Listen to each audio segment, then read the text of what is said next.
Ahojte, pokračujeme v indukčnej doske varnej. Takže koncový tranzistor som už vybral stade. Nachádza sa tu. Samozrejme je prerazený na komplet. Má takéto označenie FGA 25N120. Áno.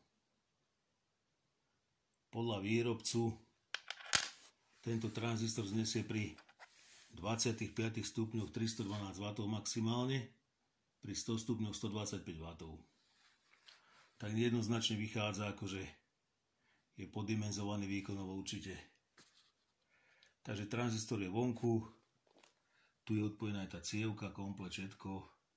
Pripojil som namiesto poisky som pripojil žiarovku. Áno. Takže svieti nám zatiaľ takto. Svietia nám tu iba dve paličky teraz, áno, na ovládaní. No.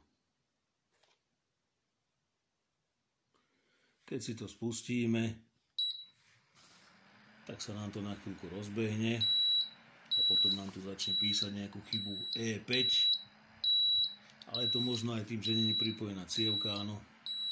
Lebo tam v tej cievke v strede je taký snímač.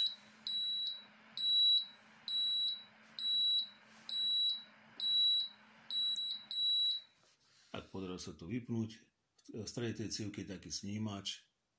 Vyzerá to ako dióda.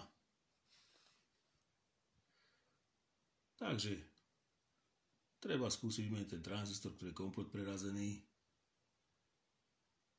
A potom možno to pôjde a možno ešte nejaká chyba v tej riadiacej jednotke, áno. Takže máme tu pripojený na ohmmeter ten tranzistor. Áno.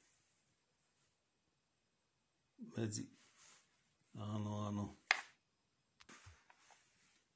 Takže máme tu pripojený ten tranzistor. Je tam krásna nula medzi D-čkom a S-kom, čiže prerazený na čisto kompletka.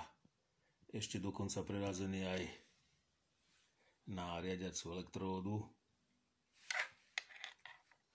Ak sa mi to tam podarí.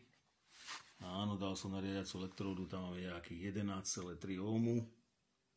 Čiže je vybavený komplet. Treba ho vymeniť. Ale myslím, že by nebolo veci použiť nejaký s väčším výkonom, nejaký jednoducho silnejší, lebo tento fakt, ak to má nejakých pri 100 stupňoch 125 W, tak je to dosť slabé na takýto výkon. A veľkú životnosť to má aj tak nebude. Takže tak. Čo sa týka tejto indukčnej dosky varnej.